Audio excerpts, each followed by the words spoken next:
The last mourners had barely left my husband's memorial when I heard it, my daughter-in-law's laughter echoing through the empty church. "Poor widow Catherine," she sneered, crying over James while his empire slips through her fingers. Welcome to her Fireside Stories, where tonight's tale of betrayal unfolds at the intersection of grief and greed. Listen closely as we follow the story of Catherine Chen, a mother facing the ultimate betrayal when her son and his ambitious wife plot to seize control of the family's legacy. While her husband's body is still warm, but what these plotters don't know is that sometimes a mother's natural instinct for justice runs deeper than any corporate scheme. In this tale of revenge and redemption, you'll witness how a grieving widow transforms her pain into power, and how karma arrives wearing Prada and carrying a sealed envelope. Draw closer to our flame, dear listeners. When a mother's love meets a wife's ambition and family loyalty clashes with corporate greed, who will emerge victorious? The answer might just change how you look at your own family dynamics forever. Stay with us until the very end. What happens next will make you question everything you believe about power, betrayal, and a mother's ultimate revenge. Let our story begin. I nearly choked on my own breath the moment I heard my daughter-in-law Juliana lean over her pew during my husband's memorial mass and whisper, in a tone far too loud for a sacred place, "At least the company's ours now." Her voice echoed against the stained glass windows, rivaling the hush of prayers and the soft lament of the church organ. The sudden pang in my chest felt more like a blade twisting than the typical ache of grief, and I remember gripping the polished wooden bench just to stay upright. My name is Annalise Moore, and until that moment I had never seen such brazen entitlement in the eyes of someone I was supposed to trust as part of my own family. If you'd told me months earlier that this day, my husband Leon's seventh-day memorial, would unravel the extent of Juliana's cold ambition, I would have smiled gently and shaken my head in disbelief. Leon had only been gone for a single week, stolen from us by a brutal illness that started as faint fatigue and escalated into something unstoppable. Just 7 days, and I was still fumbling around like a puppet whose strings had been severed. I wore a modest black dress, my wavy silver highlighted hair coiled into a subdued bun, exactly the way Leon used to say, flattered my cheekbones. As I sat there, tears clinging to my lashes, Father Corbin's eulogy washed over me in a blur, occasionally interrupted by the jarring ring of Juliana's voice or the mournful chant of the choir. Somewhere to my left was my son Christopher, with his short, neatly cropped haircut. He used to be so proud of looking professional. Just like his father, he had his arm looped around Juliana's shoulder, but his eyes were downcast, as though he was half listening to the sermon and half absorbing whatever Juliana was whispering. Like a dark cloud on a horizon, her words settled over my mind. At least the company's ours now. The minute the mass concluded and people began to file out of the pews to shake my hand or squeeze me in a condoling embrace, those words kept ringing in my ears. What did she mean? The swirl of dread gathering in my stomach told me she wasn't just being obliviously insensitive, she was gloating. Inside the church, the scent of too many lilies turned cloying as guests moved toward the exit in a slow procession. Even in my fog of sorrow, I noticed Juliana's hair, a sharp modern bob with subtle caramel highlights gleaming under the overhead lights. She caught me glancing her way, and for a split second her lips curled in what could only be described as triumph. My heart clenched. Leon had built his business Moore Construction from the ground up, and rumor had it Christopher was next in line to inherit it. But the arrogance shining in Juliana's eyes suggested she believed she was the one who would truly take control. I clutched the memorial card in my hand so firmly that the edges crumpled. Its cover displayed a watercolor painting of a sunrise Leon had loved. When I glimpsed Christopher guiding Juliana out into the nave, leaning in as though trying to hush her, I felt a jolt of worry. Had my own son known about her callous remark? Worse, did he share her sentiment? My daughter Veronica, wearing her curly shoulder-length hair pinned back with a simple clip, was the first to approach. She placed a gentle hand on my shoulder, her voice raspy from crying. "Mom, are you okay?" "You look pale." I forced a small nod, swallowing the knot in my throat. Veronica had flown in from Denver, leaving her sons Damien and Philip back with her ex-husband for the weekend. As we stepped aside from the streaming line of guests, she whispered, "Did you notice how Juliana was acting?" I did. I managed scanning the crowd for a glimpse of my daughter-in-law's haughty posture, but I'm not ready to make accusations today of all days. The hush of rubber-soled shoes on polished floorboards, soft murmured condolences, and the sterile overhead lighting felt almost oppressive. Leon's older brother Frederick, hair slicked back and just starting to recede, joined us near the altar. He looked exhausted, though he'd only arrived that morning. "I heard what Juliana said," Frederick murmured. I was a few rows behind her. His expression was solemn as his dark eyes flicked toward Christopher Leon's memorial barely ended, and she's already treating the company like a trophy. The weight of his words hung in the air. I realized then that this was only the beginning. After the service, we hosted a small gathering at our family home, a spacious two-story place Leon and I had bought in simpler times. I had pinned my wavy hair back in a loose updo again, kneading it out of my face so I could greet friends, relatives, and employees from the construction business who had come to pay their respects. I must have gone through 24 handshakes, 3 half-hearted cups of tea, and a dozen tearful hugs before I finally slipped away to the kitchen. Searching for a moment's calm amidst the storm, the house carried memories everywhere. Photographs of Leon perched on side tables, art pieces he had chosen for the living room walls, a set of antique chairs he'd picked up from an estate sale. Every detail whispered that he was supposed to still be here, at my side, not in a casket buried just days ago. I gripped the marble countertop and closed my eyes, letting tears slide down my cheeks in privacy. A quiet shuffle alerted me to someone's presence, and I glanced up to see Veronica tiptoeing in her face, etched with concern. "Mom, there's something off with Juliana," she whispered, her gaze sliding toward the doorway. "And Christopher looks upset too. Did you notice they've been holed up in Dad's study with Bernard, his old project partner?" My gut twisted. Of course it could be harmless. Maybe they were just discussing pending business deals or asking Bernard how to proceed. But a quiet voice inside me insisted there was more to it. "Yes, I noticed," I said softly, my voice still shaky. We returned to the living room together, weaving through clusters of guests. I spotted Juliana's stylish bob immediately. She was standing with Christopher and Bernard near the fireplace, the three of them speaking in hushed tones. When Juliana flashed a bright, almost confident smile, I felt a prickle of dread. It was a look that spoke of plans and strategy, not of mourning. Then came a tap on my shoulder. Donna Everett, who had been Leon's administrative assistant for over 20 years, gazed at me with genuine sorrow in her eyes. "Annalise," she said, voice trembling, "I'm so sorry for your loss." Leon was extraordinary, not just as a boss, but as a friend. Her own hair, usually pinned in a simple braid, was undone today, giving her a more vulnerable air. "He would want you to be strong. We'll all support you in whatever comes next." That night, after the guests cleared out, I found myself alone in Leon's study, curled up in his old leather chair. The overhead lamp cast a warm glow on the walls, illuminating the certificates of recognition for Moore Construction's many achievements.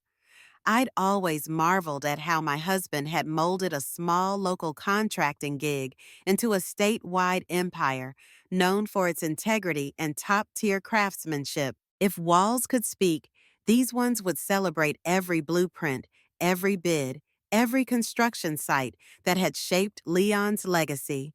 I let my eyes wander across the bookshelves, Pausing on a framed photo of our 40th wedding anniversary, Leon had insisted on wearing a bright red bow tie just to make me laugh. My own hair was styled in a half up, half down arrangement. That night, our children used to tease me for how meticulously I'd prep my hair for special occasions. In that photo, we looked so alive, so certain of our future. Through the thin walls, I heard the soft hum of Veronica's voice as she talked quietly on her phone with her boys, reassuring them she'd be home soon. She'd asked me if I wanted her to stay longer, but I told her that might not be necessary. A part of me was clinging to my independence. Another part felt too raw, too ashamed to let her see how shaken I was by Juliana's bold words. I tried to picture how Leon would respond if he'd heard her, probably with a raised brow and a firm set to his mouth. She'd better not be messing around with my business, he might have said. But he wasn't here, and I was left with the unsettling sense that something more sinister was unfolding. Before midnight, I locked up the study and made my way to the bedroom. Every step felt heavier than the last. Sliding under the covers, I could almost convince myself Leon was beside me, his warm hand resting on mine. But as the clock ticked into the early hours, reality set in. He was gone, and I was alone in a fight I hadn't asked for, and one that threatened to tear apart what was left of my family. Morning greeted me with gray skies and a drizzle that pattered gently against the window. Dressed in a modest black blouse and slacks, my hair pinned back with a single barrette, I prepared for the reading of Leon's will at our family lawyer's office. My mind churned with questions. Would Christopher and Juliana be there? Absolutely. Would they still act as though the company was already in their grasp? I braced myself for the worst. Rupert Henderson, the attorney, Leon had trusted for decades, had his practice in a stately old building downtown. The beige walls of his waiting room were decorated with framed newspaper clippings and diplomas, many referencing the role he'd played in our city's business community. By the time I arrived, Veronica was already waiting, her own dark curls tumbling freely past her shoulders. She gave me a look of solidarity, part concern, part "You got this, Mom." Sure enough, Christopher and Juliana breezed in moments later. I saw how Christopher's hair, usually neat, was slightly disheveled around the edges. Stressed maybe Juliana, on the other hand, wore a sleek black dress to match her sharply angled bob, the very picture of calm confidence. She offered me a tight-lipped smile. "Annalise," she said as if greeting a polite acquaintance rather than her grieving mother-in-law. We filed into Rupert's large book-lined office. It smelled faintly of leather and old paper, a place that had witnessed countless inheritance battles. No doubt Frederick, who had stayed in a nearby hotel, joined us as well. He looked weary as he settled into a chair. Without much small talk, Rupert cleared his throat, adjusted his glasses, and began reading the official language of Leon's last will and testament. My head pounded with tension as each sentence passed. Then came the shock. To my beloved wife, Annalise Moore, I leave all controlling shares and assets of Moore Construction, along with the property and holdings within it. A hush fell over the room. Christopher's eyebrows shot up while Juliana's lips parted in disbelief. Veronica squeezed my hand under the table, and I fought the urge to glance at Frederick, though I could sense the relief radiating from him. My heartbeat thundered in my ears. Leon left it all. To me, I must have misunderstood. Christopher stammered, his voice carrying a wobble I'd never heard from him before. Dad always said I would take over the company someday. Juliana's eyes narrowed an icy flash, cutting through her carefully maintained veneer. "There has to be a mistake," she said, shifting in her seat to face Rupert directly. Leon was recovering from an illness, and maybe he was of perfectly sound mind. Rupert interjected calmly, tapping the stack of legal forms. He updated these documents only a few weeks before he passed. Everything was handled in accordance with the law, and I personally witnessed his clarity during the final signing. I felt as though an invisible net was slowly constricting around me. Leon had been quiet about his plans, but he always hinted at a future where Christopher played a major role. Yet here it was in black and white. I was the owner. Me. The notion felt both terrifying and somehow empowering. After a moment's tense silence, Rupert cleared his throat again. There's more. Leon left a sealed envelope addressed to you, Annalise. He slid a thick cream-colored envelope across the table, my name written in Leon's familiar slant. My heart hammered. I could sense Juliana and Christopher practically craning their necks to glimpse what was inside. But I lifted it gently and pressed it to my lap, unready to open it in front of them. As for the rest, Rupert continued, Leon's personal letters and instructions are all in here. He specifically wanted them to be reviewed by Annalise, first in private. Christopher flushed. Mom, he began, but I could see Juliana's hand clasping his arm, digging her nails in a warning not to push too hard too soon. They were both blinking rapidly like they couldn't quite absorb the blow. Veronica across the room offered a supportive smile so subtle it might have gone unnoticed by anyone else. If you're finding yourself caught up in these dramatic twists, don't forget to subscribe for more stories just like this one. Believe me, the road ahead is about to get even bumpier, and you won't want to miss a single detail. With that, we wrapped up the meeting. Rupert gave me a knowing, sympathetic nod as I left. Everything in my life was changing in an instant, and I could feel the axis of my world shift beneath my feet. I didn't open Leon's letter until later that evening. Once I was safely home in the quiet warmth of the den, the envelope felt heavy in my hands, as though it carried the weight of his final thoughts. My hair, still pinned from the reading that morning, had begun to slip free, and I absently shoved a stray wisp behind my ear. With trembling fingers, I tore open the seal and began reading the words penned in his unmistakable scrawl. My dearest Annalise, if you're reading this, I'm sorry. It means I've gone much sooner than I hoped. You must be reeling from the news of the inheritance. You never wanted to be in the spotlight, but I need you there now. For years, I've watched you show a quiet strength I've rarely seen in others. You have a keen sense about people who can be trusted and who can't. Over the last few months, I've uncovered something that haunted me, funds missing from the Moore construction accounts. It breaks my heart to say our son Christopher is involved, guided by Juliana. I've attached documents, emails, and proofs in a separate file with Rupert. I want you to have all the facts. I'm naming you the sole owner because I trust your integrity and your moral compass, Christopher. Though he is our flesh and blood, may let ambition drive him down the wrong path. And Juliana, I've seen enough to suspect she's the mastermind behind these shady moves. I need you to protect the business for the employees who stand behind it, for the community, and for our family. You can do this. I know it. Always yours. Leon, tears blurred my vision. Funds missing, Christopher involved. My mind spun with disbelief, dread, and anger. Leon had known he was dying, yet he'd used his last weeks to gather evidence. He wanted me to keep the legacy intact, our family's legacy. At that moment, heartbreak mingled with a flicker of resolve. Juliana's smug whisper at the memorial wasn't just arrogance, it was part of a bigger scheme. My own son was entangled in it. I pressed Leon's letter to my chest and whispered, I won't let you down. Love. The next morning, a restless energy drove me to Rupert's office again. I wore a simple gray blazer with matching slacks, my hair pinned into a loose French twist. No more funeral black, no more aimless sorrow. I was beginning to understand that mourning Leon's death was about more than tears. It was about stepping into the role he had prepared for me. Rupert awaited me with a solemn nod. I suspected you'd come, he said gently, unlocking a drawer to retrieve a thick folder. These are the documents Leon mentioned. It's all fairly detailed: bank statements, suspicious transfers, even email correspondence that implicates Christopher and Juliana. With shaking hands, I flipped through the pages. It was worse than I'd feared.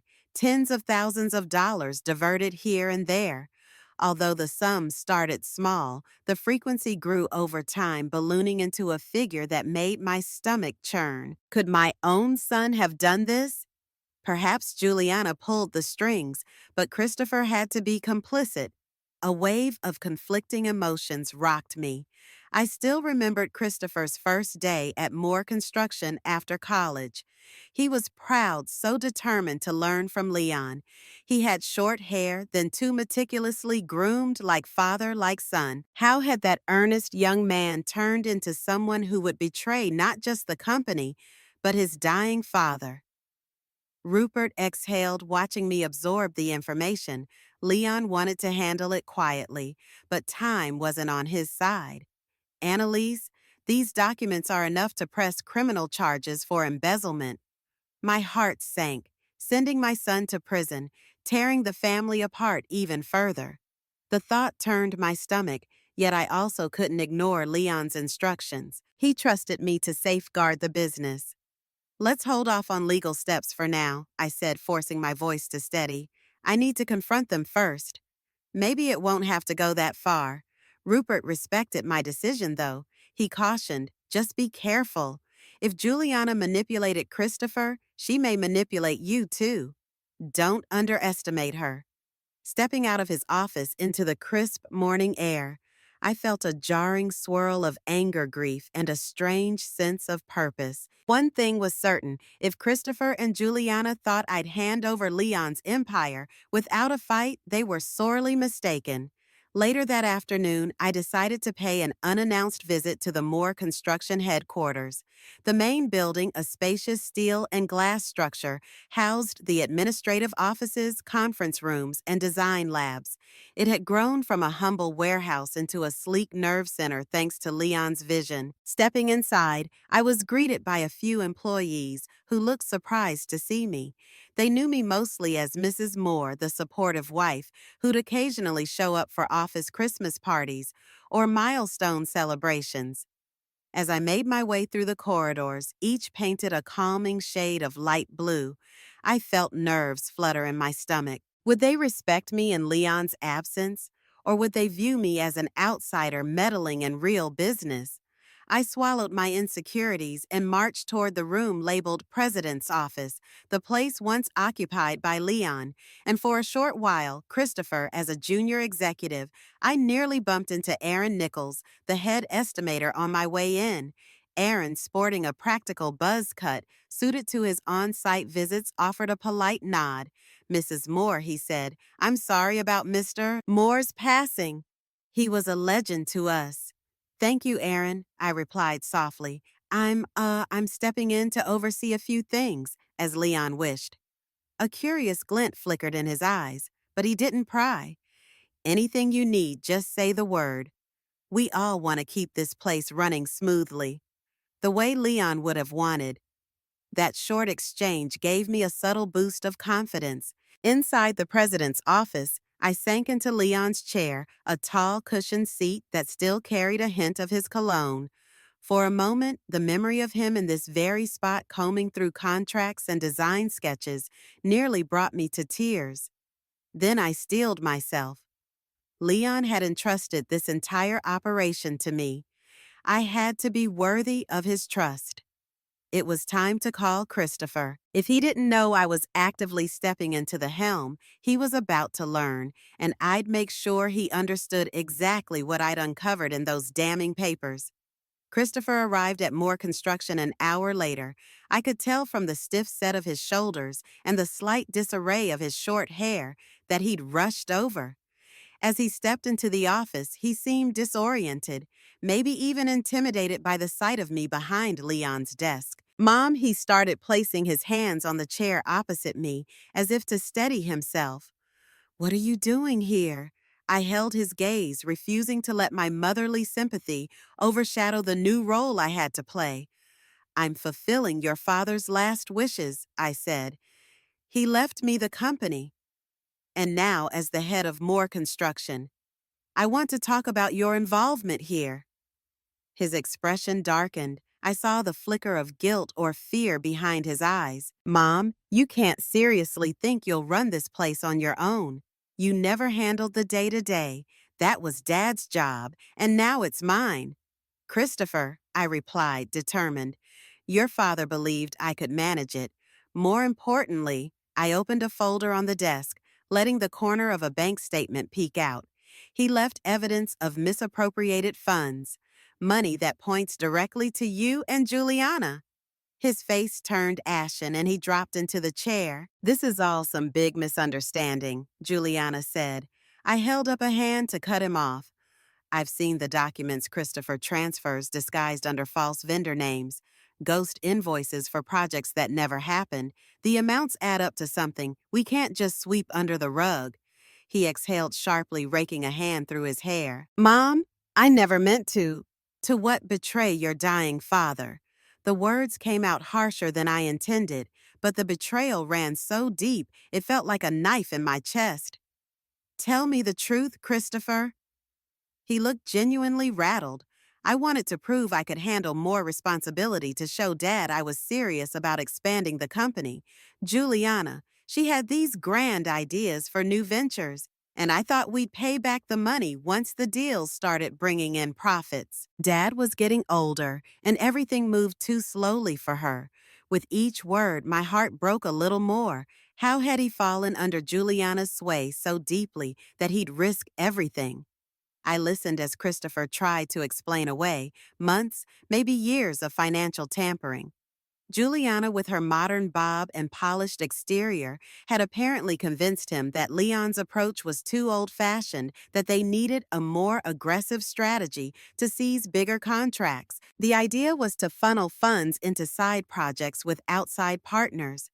Once these deals flourished, they'd replenish the missing money with plenty to spare. His plan sounded like a house of cards. One strong gust, Leon's deteriorating health and audit, or my discovery, and the entire structure was bound to collapse. And now it was on me to either tear it down entirely or attempt some salvage. Christopher, I said, my voice tight. Why didn't you just talk to your father? He might have listened, might have offered guidance. I tried. He interjected, his face contorted with emotion, but he kept telling me to wait and learn the ropes first. He didn't trust me the way he trusted that old guard, Bernard Aaron, all the guys who've been here since before I was born. Christopher shook his head. Juliana convinced me it was our only shot to show real initiative. And then Dad got sicker and sicker. His voice trailed off. I paused, controlling the trembling in my chest. You realize this is embezzlement, right? There could be legal repercussions. Rupert has enough documentation to press charges. Christopher's eyes widened. He opened his mouth, but before he could reply, the door to the office swung open. Juliana stepped in her heels, clacking against the polished floor. She wore a crisp white blouse with black slacks, the reflection of her highlighted bob shining under the overhead lights. What's going on? She demanded, shooting Christopher a glare that suggested she thought he was giving away too much. My temper flared. We're discussing the unauthorized use of company funds, I answered bluntly. The conversation is far from over. Juliana stiffened. She folded her arms and glanced between me and Christopher. We need to talk, all three of us, but not here. She gave Christopher a pointed look as if ordering him to stand. Turning to me, she added, meet us at our house later tonight. Let's resolve this privately rather than air dirty laundry in front of employees. I debated snapping back, but I held myself in check. Fine, I agreed, but this will be resolved one way or another. In the silence that followed Juliana's exit, I regarded Christopher with a heavy sadness. You're my son, I said. I love you more than you know, but I won't allow you or Juliana to destroy Leon's legacy. He swallowed hard, nodding. I understand, Mom. Just give me a chance to make it right. I didn't reply. Instead, I took a lingering look at Leon's office. My office now. Then I escorted Christopher out. My heart weighed down with the knowledge that I had to confront my own child in a fight that Leon had never wanted to see happen. That evening, I went home to freshen up, changing into a comfortable navy blouse and black slacks. I swept my silver highlighted hair into a neat bun, wishing the reflection in the mirror showed a steadier woman. But my nerves felt electric. If I confronted Juliana too harshly, I could alienate Christopher forever. Or worse, provoke them into going fully hostile. Yet if I caved, I'd dishonor Leon's trust.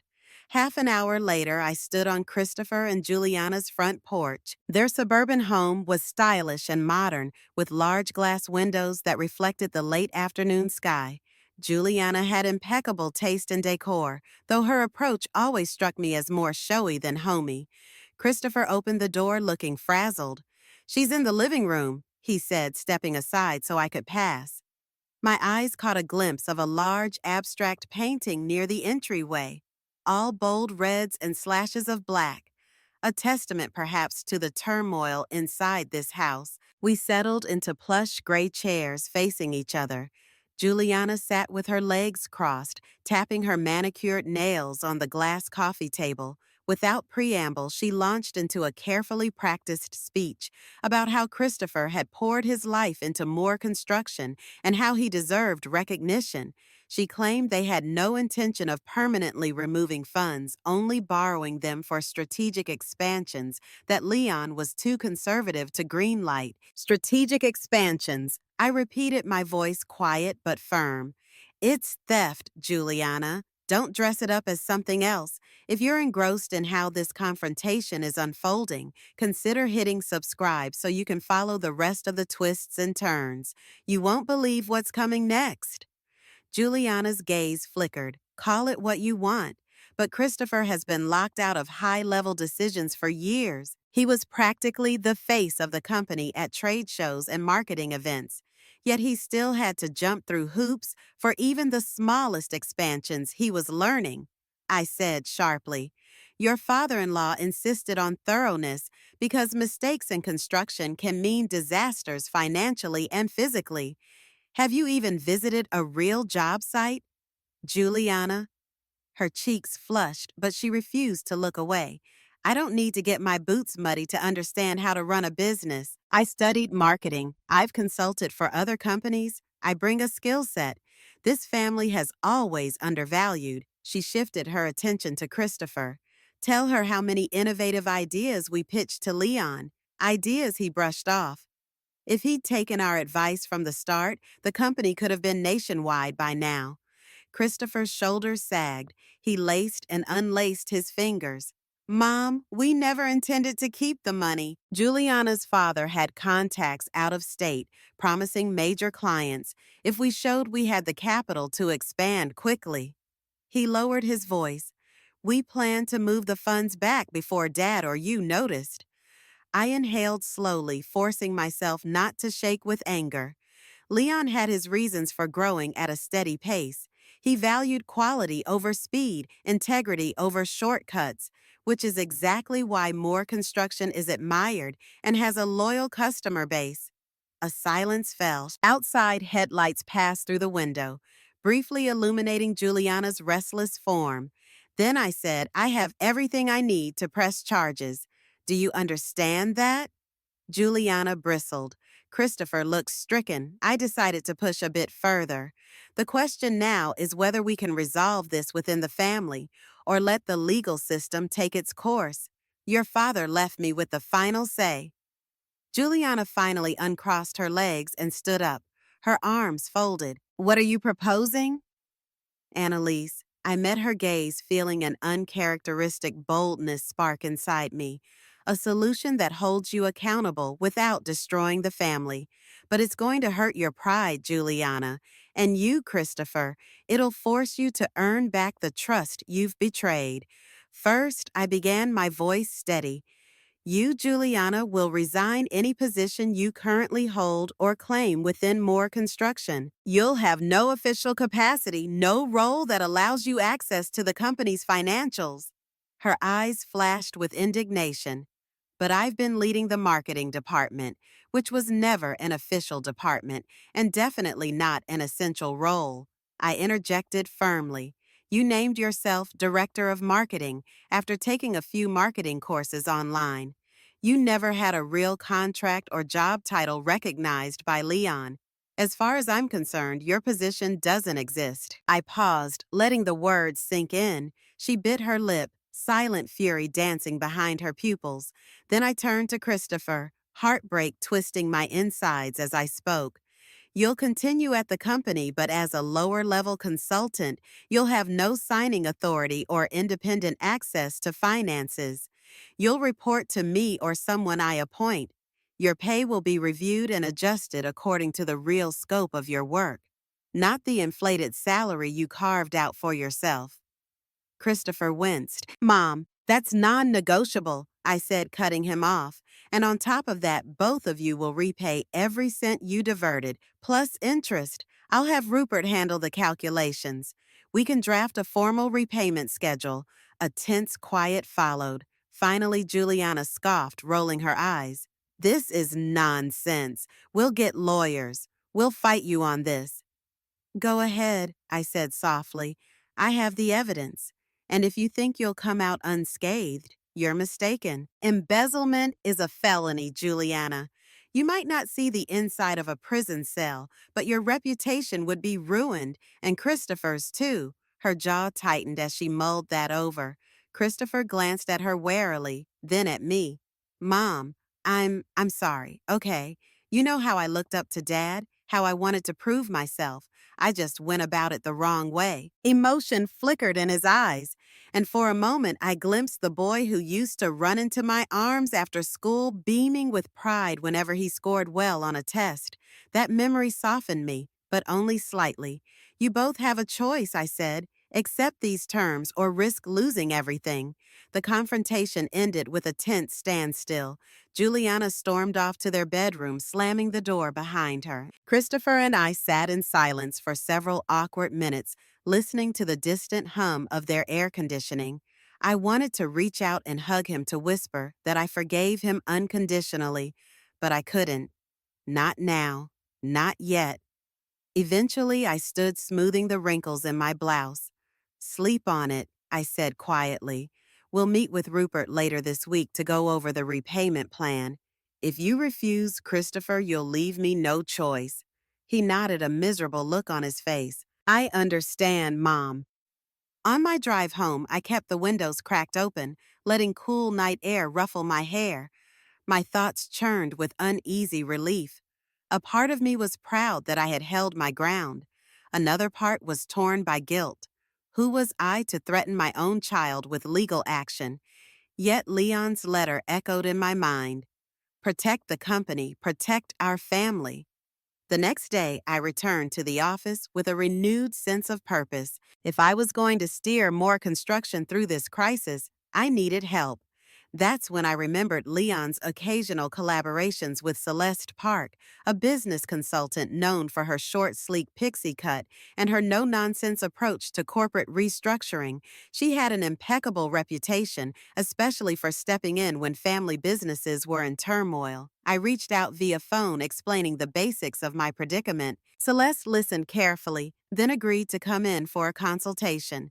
You're brave to tackle this head-on, she told me. Most families end up letting their companies crumble under interpersonal drama. When she arrived at the office, I was struck by her crisp professionalism. She carried a leather portfolio, wore a tailored blazer, and breezed through the reception area as though she'd owned the place. After introductions, we settled in the conference room. With a pen poised over a fresh notepad, Celeste said, "All right, Annalise, show me the numbers and let's map out how to move forward." It took us 2 weeks of near-constant meetings to sift through every project ledger, invoice, and bank statement at Moore Construction. Celeste worked systematically, her pixie cut occasionally falling into her eyes. When she peered at spreadsheets, I found myself staying at the office late, combing through decades of files I'd never paid attention to before. It was an exhausting crash course, but also an oddly empowering one. To my surprise, I discovered I had a decent head for budgets. Leon used to joke that I balanced our household checkbook with the precision of a NASA engineer, but I never imagined I'd apply those skills to a multi-million-dollar enterprise. Day after day, I uncovered small inefficiencies, double shipments of supplies, inflated contractor fees, outdated pricing models. Each fix I implemented felt like a tiny tribute to Leon, a step toward preserving his life's work. On a Thursday evening, as I leaned back in the office chair and stretched my aching shoulders, Celeste gave a small, approving nod. "You're getting the hang of this." Annalise Aaron Nichols, the head estimator, chimed in.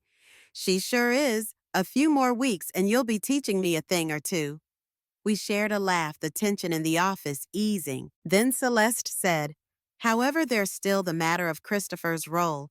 You can't keep him as a consultant indefinitely without defining his responsibilities. It'll cause confusion among the staff, and he's still your son. Employees need to know the chain of command." I sighed, resting my elbows on the table. "You're right, I'm just worried. He's so entangled with Juliana, and she's refusing to back down. Gracefully, I suspect she's pressuring him to push for more." Celeste shrugged. "All the more reason to keep his scope crystal clear. If he's going to stay, he needs guidelines, accountability, and a supervisor. He can't manipulate, which is me, presumably." Celeste smiled. "Unless you want me or someone else to do it, but that might breed resentment. Better he sees you as the authority. It'll send a clear message to the rest of the company. You are in charge." I nodded, realizing that each decision I made was another test of my resolve. It was time to set the tone for the future, one in which I truly stood at the helm, not as a figurehead, but as a leader. Before I could finalize Christopher's new role, Juliana made an unexpected move. I received a curt email from her announcing she was hosting a casual dinner at their house to discuss the family's direction. Attached was a digital invitation that looked professionally designed, featuring images of more construction's projects, something she'd no doubt whipped up to impress. A part of me wanted to ignore it to avoid yet another tense showdown, but Celeste advised me to go. "Show your face, Annalise," she said. "You're the owner. Your presence will reaffirm that." So one Friday evening, I pulled on a black blazer over a crisp white blouse, combed my silver-streaked hair into a low chignon, and drove over to Christopher and Juliana's place. Veronica flew in for moral support. She joined me wearing a simple green dress and letting her dark curls frame her determined expression.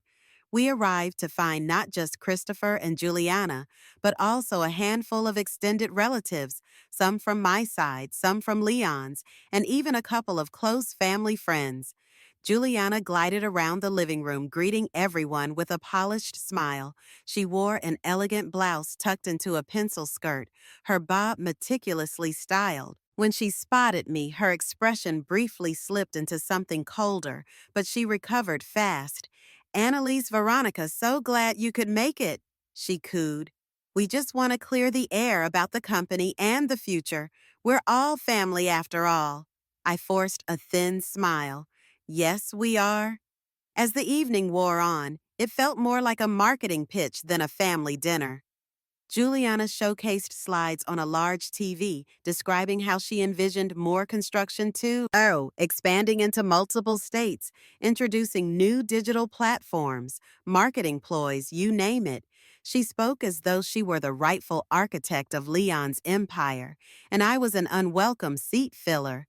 Veronica shot me a knowing glance when Juliana started handing out pamphlets that said, "More innovative solutions, a vision for tomorrow." I recognized the language. It matched the style of those questionable expansion proposals she'd coaxed Christopher into signing before. This time, though, she was going public with it, gathering supporters. By the time dessert was served, an air of confusion blanketed the room. A few relatives looked intrigued by Juliana's pitch, but I noticed others exchanging skeptical glances. Frederick Leon's brother walked over to my side. "This is quite a show," he muttered, adjusting his glasses. "I'm not sure where it's heading, though." Veronica clinked her spoon against her coffee mug to get everyone's attention. "Excuse me," she said, standing. Her confident posture spoke volumes, curls bouncing as she turned to face the small audience. "I think it's time for my mother Annalise to address these plans, since she is, after all, the owner of Moore Construction." A hush fell. Juliana's face flickered with annoyance, but she forced a smile. "Of course," she said sweetly. "We'd love to hear your perspective, Annalise." I stood, my heart hammering. Public speaking had never been my forte, but necessity is a powerful motivator. "I appreciate all the enthusiasm," I began. "Leon worked tirelessly for decades to build a reputable company rooted in quality, safety, and integrity. Growth is good, but not when it sacrifices those core values. Some of these expansions have potential, but not all. And as the person Leon entrusted with the company, I reserve the final say on any new direction." Juliana's eyes narrowed, but she managed a polite nod. "I see. If we do choose to grow," I continued, "we'll do so ethically and responsibly. We won't borrow from unallocated funds, nor will we bypass the necessary steps that ensure our reputation remains stellar." My gaze slipped to Christopher, who stood in the back, arms crossed over his chest. "And we definitely won't compromise on accountability." A tense beat of silence passed. Then Frederick nodded in approval. A few others murmured agreement. Christopher looked down, avoiding my eyes. "If you're caught up in the thick of this family standoff, you should definitely subscribe for more updates as we continue. There's plenty left to unravel, and you won't want to miss how these next turns play out." Juliana set her fork down with a clink against fine china. "Well, I suppose we'll discuss the details further." In a smaller setting, I met her gaze head on, count on it. That night, once the dinner concluded and most guests drifted out, Juliana cornered me near the foyer. Her bob swished around her chin and her eyes gleamed with the intensity of a cornered wildcat. "You're making a mistake," she said under her breath, her tone dripping with restrained fury. "Leon was old-fashioned. You're letting his snail-paced methods stifle Christopher's potential." I bit back a sharp retort, reminding myself not to escalate Juliana. "I'm honoring Leon's vision. That doesn't mean no growth, only that we proceed with caution and honesty." She stepped closer, lowering her voice further. "You're leaving Christopher behind in this process, and you know it. Eventually, he'll resent you more than he already does." Her words stung. "He's my son. I'm trying to help him grow without sinking the company or breaking the law." She laughed without humor. "You think he'll stay content with the crumbs you're throwing him?" "No, this is just delaying the inevitable." I stood taller, arms folded. "I'm prepared to live with the consequences of doing what's right. If that means Christopher resents me for a while, so be it." "You'll regret it," she spat. "Trust me." I left without another word, exhaustion drowning any impulse to argue further. Veronica followed me out, noticing the tension in my expression. "You okay?" she asked softly. "Not really," I admitted, "but I have no choice." The following week brought a hurricane of tasks. Celeste and I dove deeper into the company's finances, verifying exactly how much Christopher and Juliana had taken. Rupert drew up formal documents for their repayment schedule. Christopher signed his portion reluctantly, though he cast forlorn looks in my direction. Juliana refused to sign anything, claiming she needed independent legal counsel. Meanwhile, day by day, I was becoming more involved in the operational side of Moore Construction, attending safety briefings, approving large purchases, and meeting with project managers. To everyone's surprise, including my own, the employees started warming to me. My knack for fairness and sincerity qualities, Leon had often said, were my strengths proved invaluable. Workers felt heard, validated, and above all, assured that I wouldn't sabotage the company's stable foundation. With Celeste's guidance, I introduced a series of minor reforms updates to payroll transparency, more rigorous oversight of contractor bids, and a streamlined communication chain for site managers. The ripple effects were immediate.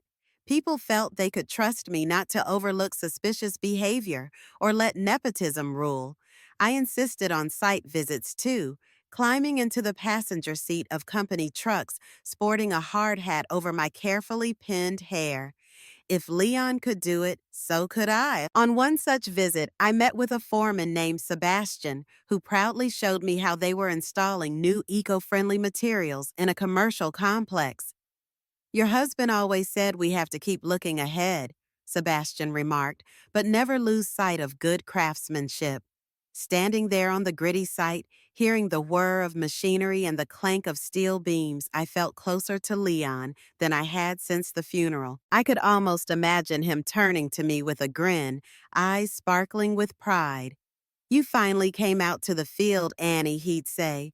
"About time you got your boots dirty." Back at the office, Christopher seemed lost, stripped of the glamorous title he'd assumed and overshadowed by new protocols. He often wandered the halls or sat at his smaller workstation, quietly handling tasks I assigned him, like reviewing vendor lists or scheduling client meetings. I occasionally caught him browsing old photos of Leon on his laptop, a regretful expression on his face. My heart ached for him. Part of me wanted to ask, is Juliana satisfied now? But I held my tongue.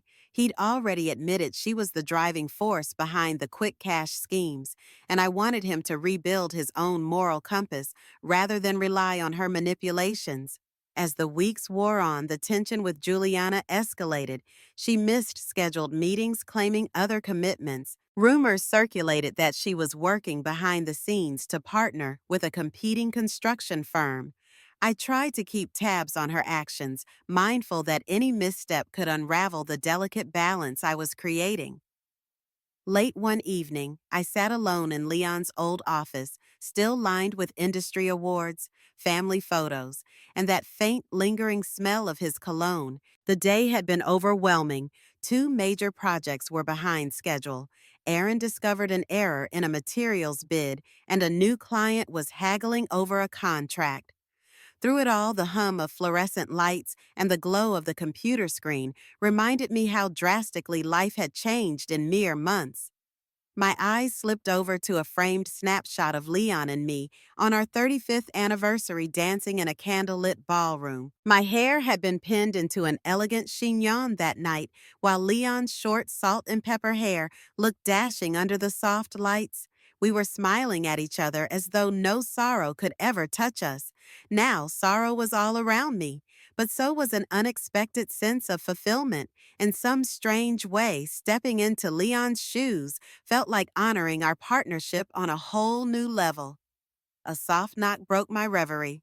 "Come in," I called. The door opened to reveal Christopher carrying two styrofoam cups of coffee.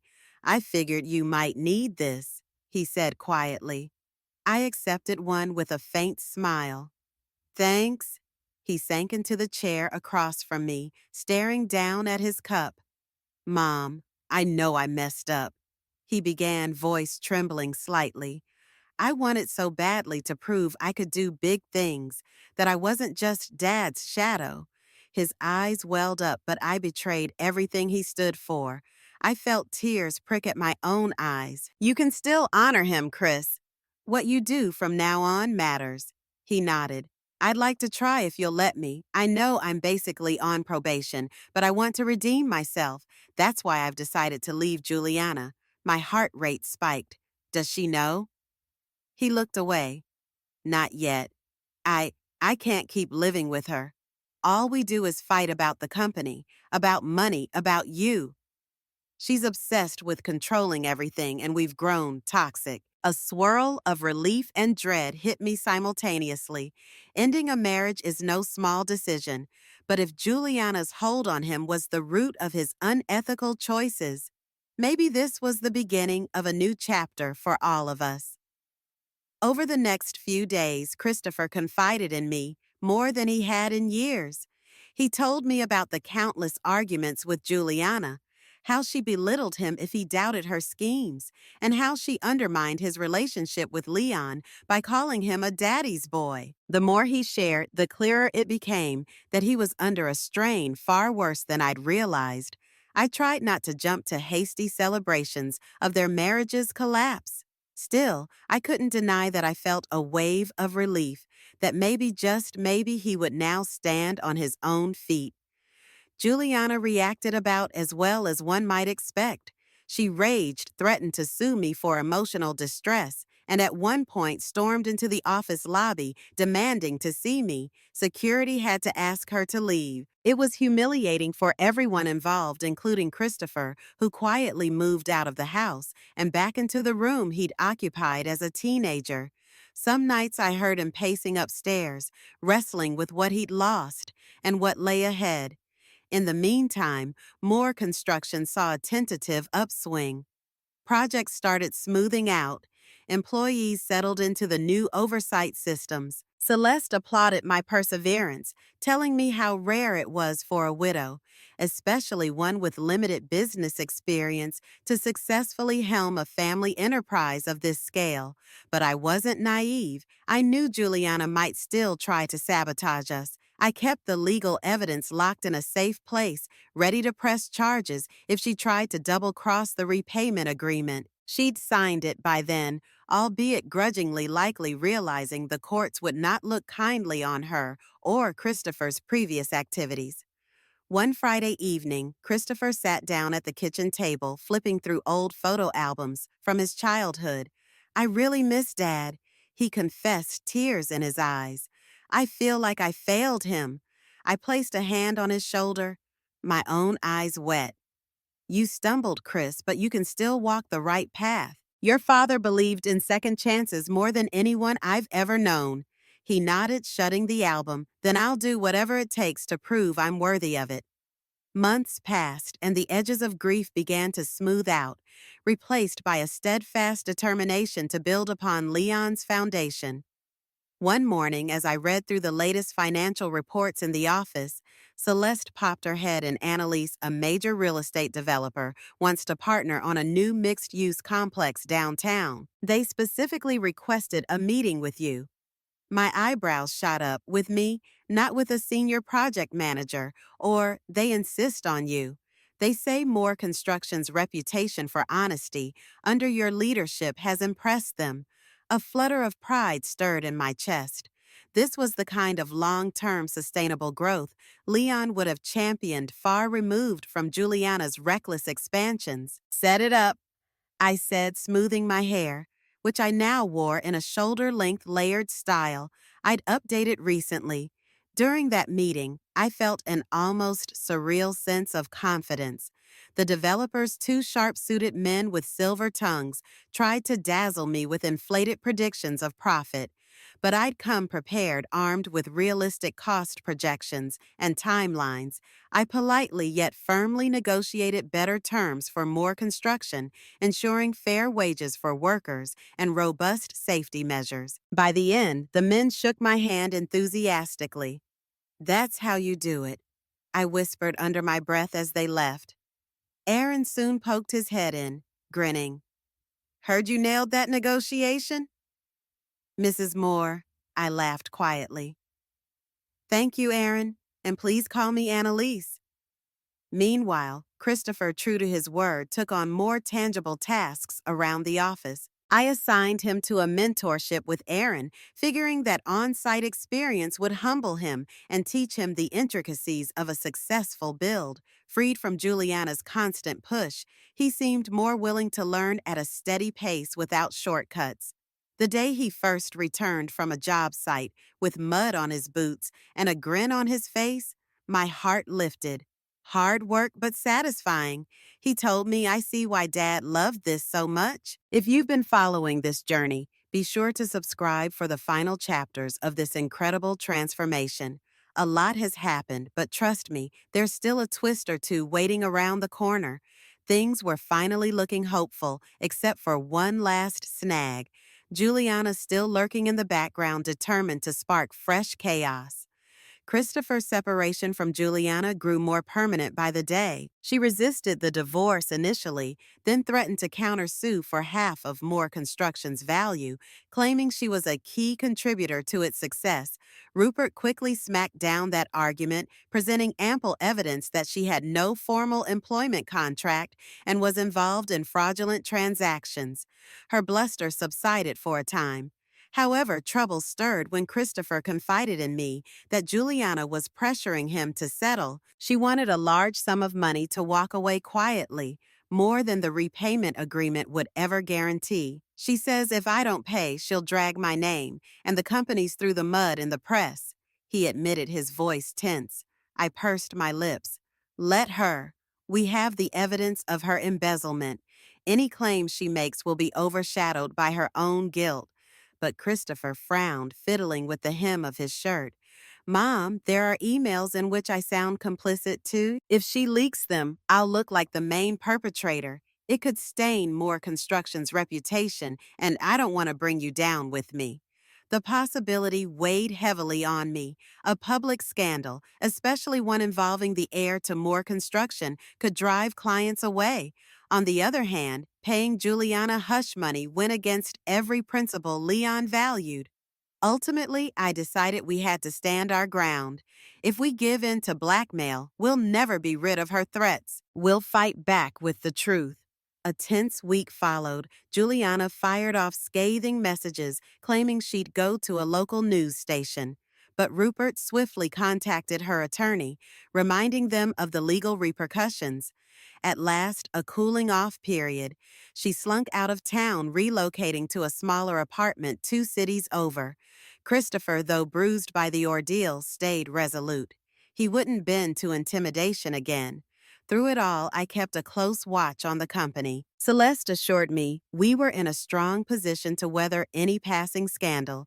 Aaron promised he'd help craft an internal memo if rumors started swirling, that solidarity employees, consultants, and even extended family proved to me that the heart of Moore Construction was stronger than ever. We'd be ready if Juliana made a final strike.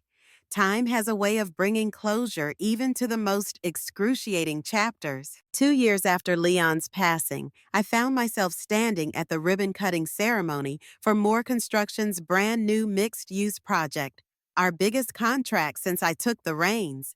The crisp autumn air rustled my now layered shoulder-length hair as I held the oversized scissors. Christopher stood beside me sporting a more rugged hairstyle than before.